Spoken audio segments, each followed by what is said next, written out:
तो चलिए हम नेक्स्ट टॉपिक स्टार्ट करते हैं, that is campylobacteriosis. Campylobacter species cause both diarrheal and systemic disease. They are motile, non-sporing, microaerophilic, curved gram negative rods. ठीक है, और ये कैम्पाइलोबैक्टर को दो तरीके को कर सकता है। डायरियल डिजीज कर सकता है, एक्स्ट्रा इंटेस्टाइनल इन्फेक्शन कर सकता है। ठीक है, डायरियल डिजीज कॉज बाय किस से कॉज करेगी? कैम्पाइलोबैक्टर जेजुनी, 80 से 80 to 90%। Campylobacter jejuni, campylobacter coli and campylobacter fetus, ये सब करते हैं diarrhoeal disease. Extra intestinal infection कौन करेगा? Cause by campylobacter fetus. ठीक है, campylobacter species are zoonotic, found in intestine of many animals. एक जूनोटिक डिजीज है और found in intestine of many animals, बहुत सारे एनिमल्स की इंटेस्टाइन में पाई जाती है।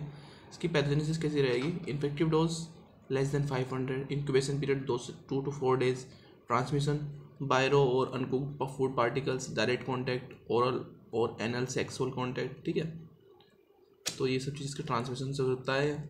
और virulence factor motility of strain, capacity to adhere to host tissue, produce toxins, enterotoxin and cytotoxins, proteinaceous capsule like structure S layer. Clinical features के symptom, दो तरीके के symptom, intestinal infection and complications.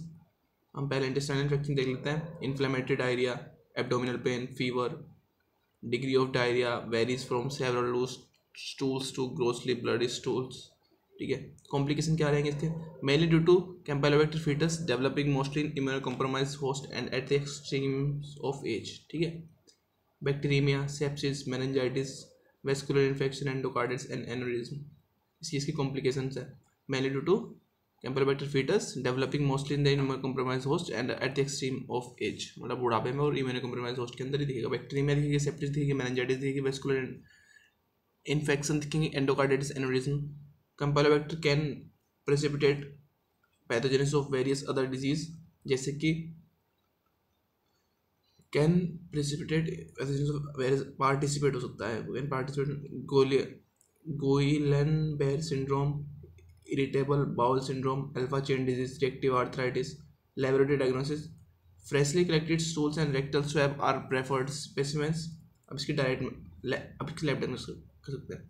Freshly collected stools and rectal swabs are preferred specimen, ये preferred specimen देते हैं, stools and rectal swabs.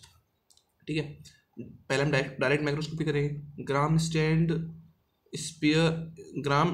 Smear of faeces, so curved Gram negative bacilli, comma shaped, spiral shaped. ठीक है, dark ground microscopy demonstrate darting motility of bacilli. अब आते हैं culture कैसे करेंगे हम इसको? पहले हमने क्या करा? डायरेक्ट माइक्रोस्कोपी करी, फिर हम करेंगे कल्चर कैसे होगा?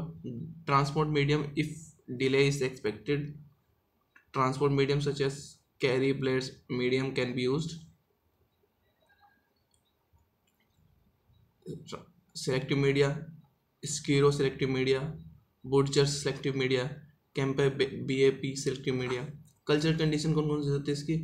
Inoculated plates are incubated at microaerophilic condition, 5% oxygen, growth at 42 degree Celsius, thermophilic. Campylobacter species like campylobacter jejuni, campylobacter coli can be differentiated from campylobacter fetus which is non thermophilic.